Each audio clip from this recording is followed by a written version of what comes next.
Assalamualaikum warahmatullahi wabarakatuh. Alhamdulillahi rabbil alamin wa bihi nasta'in ala umuri dunya waddin, wassalatu wassalamu ala asrafil anbiya'i wal mursalin wa ala alihi wa sahbihi ajma'in wa ba'du.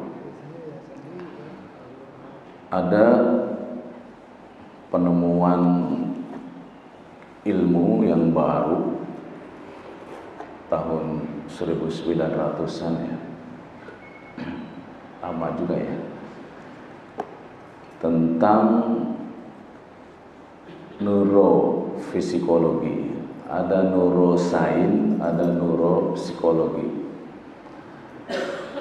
Neurofisikologi itu singkatnya kerusakan otak mempengaruhi perilaku manusia, baik omongannya, tingkah lakunya, segala macamnya, lahir dari otak yang rusak. Atau perilaku manusia, omongan-omongan manusia bisa juga mempengaruhi kerusakan otak, bisa merusak otak. Ini menarik ya. Otak yang rusak mempengaruhi tingkah laku, ucapan, sikap manusia. Tetapi sebaliknya, tingkah laku manusia, ucapan manusia, sikap manusia mempengaruhi kerusakan otak. Perlu diketahui sampai saat ini saya masih memahami bahwa yang dimaksud dengan qalbu itu otak itu sendiri. Marilah kita pelan-pelan memahami dua teks berikut ini. Ala wa inna fil jasadi mudghah. Itu hadis ya, sahih. Ketahuilah sesungguhnya di dalam jasad manusia itu ada segumpal daging. Disebutnya mudghah. Idza saluha saluhal jasadi kullu. Kalau segumpal daging itu baik keadaannya, maka akan baik pula seluruh jasad semuanya. Di sini disebutnya mempengaruhi jasad semuanya. Kalau organ itu baik, maka organ yang lainnya baik. Ala wahia al-qalbu. Ada yang kurang ya. Wa idza fasadat fasadal jasadu kullu. Wa idza fasadat, kalau qalbu itu, wa idza fasada, kalau qalbu itu rusak, fasadal jasad kullu, maka rusak pula seluruh jasad. Ala wahya al-qalbu. Saya ulangi, idza saluhat saluhal jasad kullu wa idza fasadat fasadal jasadu kullu.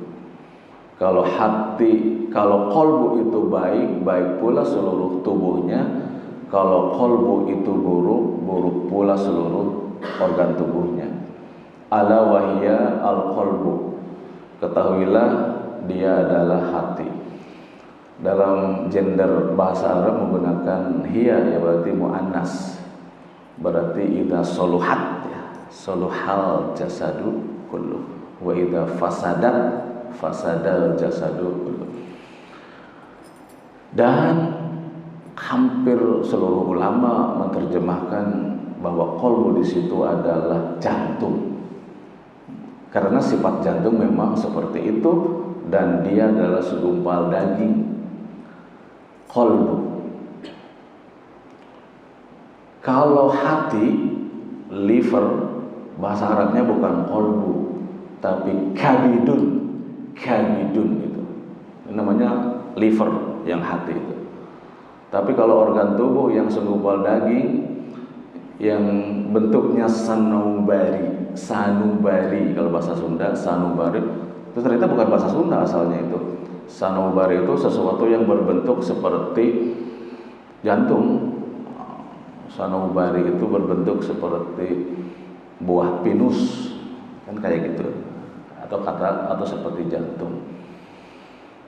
Jadi saya lebih memahami dalam hadis ini kolbu itu artinya jantung, dan sifat dari kolbu itu memang bolak-balik, tidak konsisten kolbu itu. Nah, jantung juga darah masuk, darah keluar, pompa darah masuk, itu terus bolak-balik seperti itu. Dan itu yang pertama ya. Kedua, teks yang kedua, lahum qulubun. Ini kolbun juga. Tapi apakah sama kolbun dalam hadis yang tadi dengan qulubun dalam ayat Al-A'raf 179? Lahum qulubun la yafqahuna biha. Kalau ayat dari awalnya begini panjang. Walaqad dzara'na li jahannama katsiran minal jinni wal insi. Sungguh kami telah siapkan untuk neraka jahanam itu banyak dari manusia dan jin. Manusia dan jin yang seperti apa? Lahum qulubun. Mereka mempunyai kolbu. Kolbu juga disebutnya. La yafqahuna biha. Tapi dengan kolbu itu dia tidak bisa memahami. Ada kalimat dengan kolbu itu mereka tidak bisa memahami. Sekarang tanya ke dalam tubuh, manakah di antara organ kita yang punya fungsi memahami? Apakah jantung? Apakah kabid? Bukan. Dokter manapun tidak akan mengatakan itu. Organ yang bisa memahami itu bukan jantung, bukan kabid, tetapi justru otak. Otak itu punya kemampuan menyimpan memori. Jadi kerjaan otak itu pertama menerima sesuatu masukan dari luar. Deras masuknya itu ke dalam mata lewat telinga. Masuknya itu deras. Setiap saat itu masuk, apapun masuk. Lalu setelah masuk tersimpan di dalam kepala, otak, memori namanya. Kalau kita berpikir, apa yang terjadi ketika berpikir? Memori yang lama bertemu dengan objek yang baru, Pak. Hal-hal yang sudah kita pahami bertemu dengan yang baru datang. Itu berpikir itu seperti itu, melahirkan pemikiran yang baru. Namanya dialektis.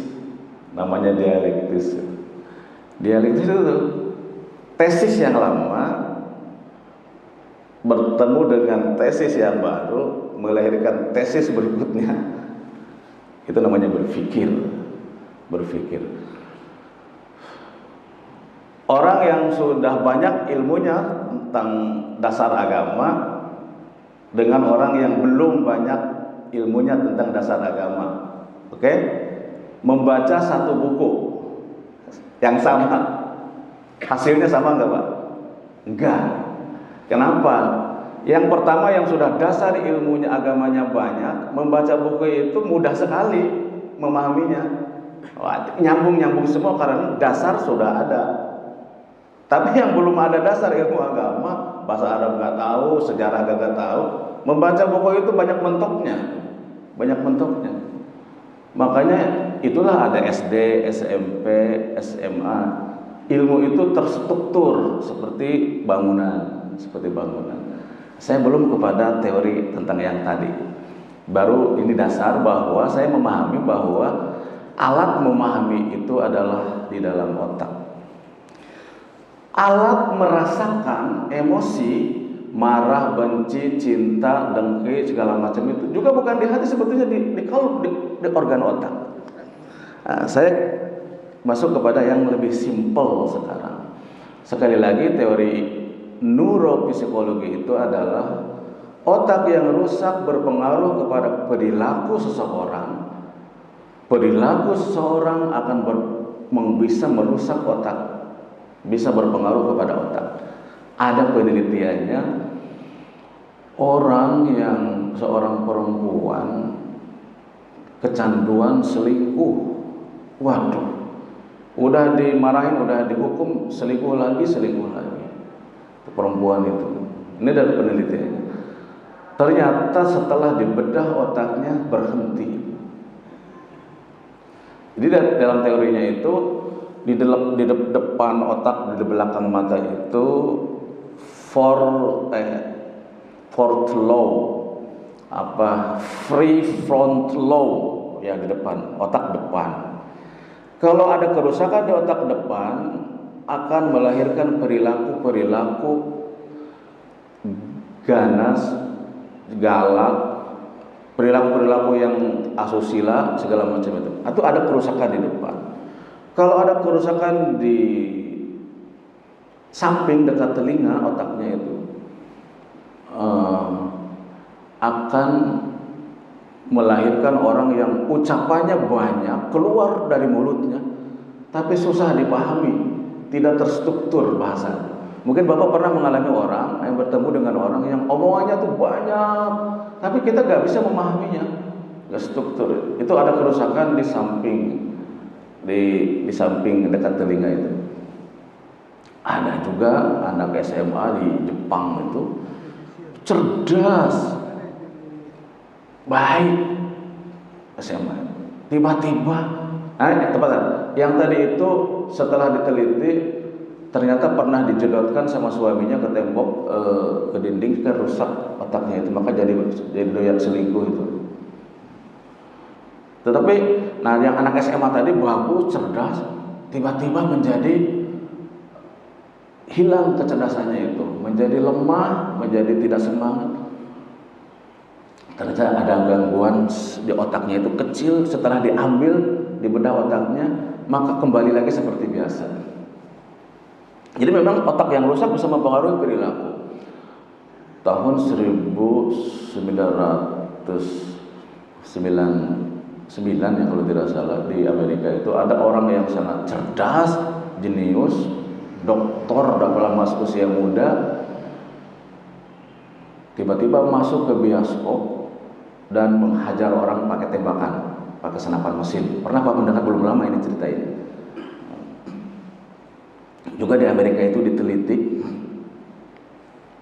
orang-8 orang yang dalam antrian dihukum mati dengan setrum listrik di kursi listrik. Itu diteliti semua satu-satu, 100% hasilnya ketika masa anak-anaknya dia termasuk orang yang buruk hubungannya dengan orang tuanya, dengan ayahnya salah satunya itu. Jadi rusak otaknya itu dengan hubungan buruknya dengan kedua orang, sering bertengkar terus dengan orang tuanya. Saya bukan ingin membahas tentang neuropsikologi sebetulnya. Saya hanya ingin menyampaikan sebuah ayat di Quran itu, di hadis ya, di Quran juga ada. Pantas Rasulullah bersabda, Allah juga berfirman, wa qulu linnasi husna, berbicaralah dengan manusia dengan kalimat-kalimat yang baik. Ada 5 kan? Qaulan sadida, ucapan harus benar. Qaulan ma'rufa, ucapan harus baik. Qaulan maisura, ucapan harus mudah dipahami. Qaulan baligha, ucapan harus indah. Qaulan layyinan, ucapan harus lembut. Karena ucapan buruk, ucapan bulian, ucapan bentakan, teriakan, itu akan mempengaruhi, merusak otak yang dia miliki, juga otak orang lain. Pantes itu Allah berfirman, wa qulu linnasi husna, dengan yang tadi ada 5 kriteria ucapan. Hadis min akhlaqil mu'mini, di antara akhlak orang beriman itu husnul hadis idza haddasa, bila berbicara dia baik. Jadi ucapan fitnah, bulian, cacian, ledekan, ucapan-ucapan semuanya itu akan mempengaruhi, akan merusak otak miliknya sendiri, juga akan merusak milik orang lain. Maka ada Dalam pendidikan itu yang disebut dengan bi'ah, lingkungan itu penting. Karena bisa saja anak kita yang bersih, yang baik, di tempat lingkungan yang buruk akan menjadi sangat jahat luar biasa. Itu bisa dibaca biografinya Malcolm X. Dia tinggal di Harlow. Harlow itu satu tempat yang sangat kumuh di daerah New York. New York itu di bagian pinggirannya ada kota namanya Harlem, ya bukan Harlow, Harlem. Itu tempatnya kejahatan di situ. Dan si Malcolm X itu dia menjadi tukang semir sepatu dan menjaga WC di tempat yang kumuh. Setiap hari menyaksikan kejahatan, maka otak dia menjadi rusak. Untung akhirnya dia dipenjara. Setelah dipenjara dia mendapat suplai masuk Islam, di dalam penjara masuk Islam, dan dia mulai membaca di situ. Membaca buku-buku agama. Itu hidup sejaman dengan Muhammad Ali, dan dia termasuk nanti grup Black Muslim di sana, Muhammad Ali, dengan Muhammad Ali. Dan ketahuilah, setelah dia membaca kalimat-kalimat yang baik dari agama, maka otaknya menjadi rubah menjadi baik, menjadi yang tadinya rusak pelan-pelan menjadi sembuh. Itu Bapak baca itu. Nah, seru juga cerita Harlem, cerita si Malcolm X itu luar biasa itu. Dia pergunakan semua waktunya dalam penjara itu untuk membaca, dan yang dia minta hanyalah buku. Sampai kacamata dia itu tebal itu. Karena dia membaca dalam keremangan, remang-remang, tapi dipaksakan membaca. Akhirnya dia setelah keluar penjara menjadi pendakwah yang sangat hebat, dan diundang oleh Raja Salman. Oleh Salman apa siapa waktu itu? Iya, masih Salman itu, untuk haji ke sana, untuk haji. Dia benci banget dengan Harvard University. Pokoknya jauh lah dari perguruan tinggi. Tapi setelah keluar dari penjara dan menjadi pendakwah, akhirnya menjadi pembicara juga di Harvard. Keren banget cerita Malcolm X. Tapi saya kembali kepada tema kita pagi ini.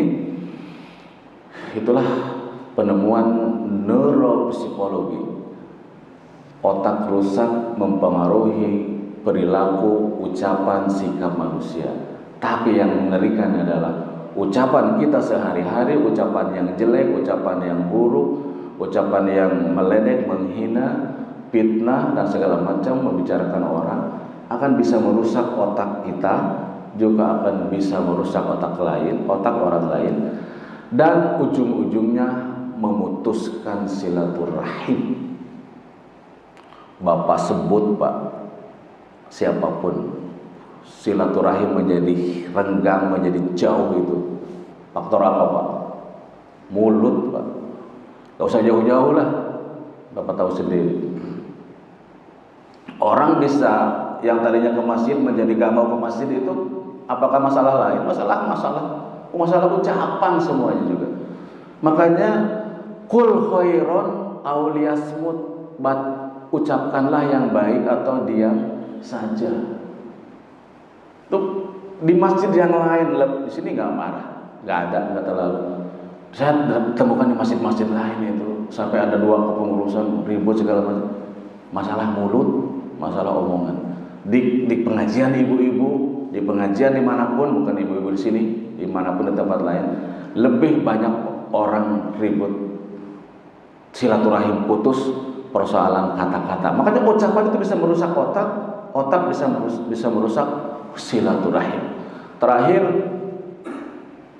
Jim Bardo seorang psikolog sosial meneliti perilaku orang kota dengan orang desa, tapi zaman dulu itu tapi abad ke-19 juga. Ditaruh sebuah mobil di kota, di pusat kota, dan pura-pura rusak, diangkat kapnya itu, lalu diangkat lalu dibiarkan kamera dari kejauhan. Itu di kota. Di desa juga ditaruh hal yang sama. Jadi temanya adalah mana yang lebih agresif, orang kota atau orang desa. Itu katanya baru 2 jam itu kap mobil udah hilang. Kemudian spion udah hilang berikutnya. Dalam 1 minggu mobil seperti rongsokan. Itu yang di kota nasib mobil itu. Udah banyak kempes, udah kacanya pecah, udah kayak rongsokan. Tapi mobil yang ditaruh di desa, bukan sekarang ya. Kalau sekarang desa udah kayak kota juga apa sekarang, karena sudah ada internet segala macam, udah lain sekarang. Ini sebelum ada internet nih. Lebih nasibnya lebih baik. Ada petani menurunkan supaya kapnya diturunkan supaya tidak kehujanan. Selamat ya pokoknya. Acap spion gak hilang, pokoknya lebih selamat. Maka disimpulkanlah orang kota lebih agresif daripada orang desa. Tapi nggak sampai di situ, ditanya dia, dicari alasannya. Kenapa? Ternyata sebabnya orang desa masih kuat hubungan silaturahimnya. Kerjasama bareng-bareng segala macam, kongko-kongko atau apa namanya itu, guyub kalau orang sana itu, berbaur, masih ada kongko-kongkonya itu, masih ada kerjasama bareng. Sedangkan orang kota lebih banyak nafsi-nafsinya, kurang silaturahim. Bapak-bapak, tentang ayat silaturahim itu Al-Hujurat dari ayat 9 sampai ayat 13. Kita baca aja. La ya'ayyuhalladzina amanu, wahai orang-orang yang beriman, la yaskhor qaumun min qaumin. Jangan kamu merendahkan satu kaum atas kaum yang lain. Janganlah satu kaum merendahkan kaum yang lain. Asa ayakunu khairum minhum. Boleh jadi kaum yang merendahkan itu, yang direndahkan itu lebih baik daripada yang merendahkan. Wala nisa'um min nisa'in asa ayakuna khairum minhun. Janganlah perempuan merendahkan perempuan yang lain, mengolok-olok perempuan yang lain. Asa ayyakunna khairum minhunna. Karena boleh jadi orang yang diolok-olok, yang dibuli lebih baik daripada yang mengolok-olok. Ini masalah omongan semua. Silaturahim itu dari omongan memang. Kalau bisa menjaga mulut, silaturahim bisa bagus. Dan ya ayyuhalladzina amanu katsiran minadh-dhon. Jauhilah prasangka buruk. Prasangka buruk bisa merusak otak. Inna ba'dadh-dhonni ismun, karena kebanyakan dari prasangka itu dosa. Dosa di sini salah satunya adalah merusak otak di dunia ini. Ismun itu bisa melahirkan dosa-dosa berikutnya. Sebagian prasangka bisa melahirkan dosa-dosa berikutnya. Ba'dadh-dhonni ismun. Wala tajassasu, jangan mencari-cari kesalahan orang. Rajin amat mencari-cari kesalahan orang, kesalahan diri juga banyak. Jangan menkorek-korek kesalahan orang, ngintip-ngintip kesalahan orang. Wala talmizu anfusakum, jangan mencela diri sendiri. Maksudnya jangan mencela orang lain. Wala tanabazu bil alqab, jangan saling memanggil dengan gelar yang buruk. Semua ini adalah akan memutus silaturahim. Karena semua ini akan merusak otak dirinya sendiri dan otak orang lain. Waktunya udah kepanjangan, saya cukupkan sampai di sini. Insya Allah mudah-mudahan ada lanjutannya tentang penelitian monyet ya, 3 ekor monyet. Insya Allah Jumat berikutnya atau Sabtu berikutnya akan dilanjutkan. Mudah-mudahan kita bisa menjaga otak, bisa menjaga mulut, bisa menjaga perasaan, bisa menjaga tingkah laku. Jangan sampai ucapan-ucapan kita membuat orang jadi lari dari masjid atau lari dari Islam, lari dari agama. Basyiru wala tunaffiru, yassiru wala tu'assiru. Itu prinsip dakwah. Gembirakan orang, buatlah gembira, buatlah senang. Wala tunaffiru, jangan dibuat lari. Yassiru, mudahkan. Jangan dibikin sulit, mudahkan. Wala tu'assiru, jangan bikin sulit. Mudah-mudahan kita bisa melakukannya. Subhanakallahumma wa bihamdik, asyhadu an la ilaha illa anta, astaghfiruka wa atubu ilaik. Wassalamualaikum warahmatullahi wabarakatuh.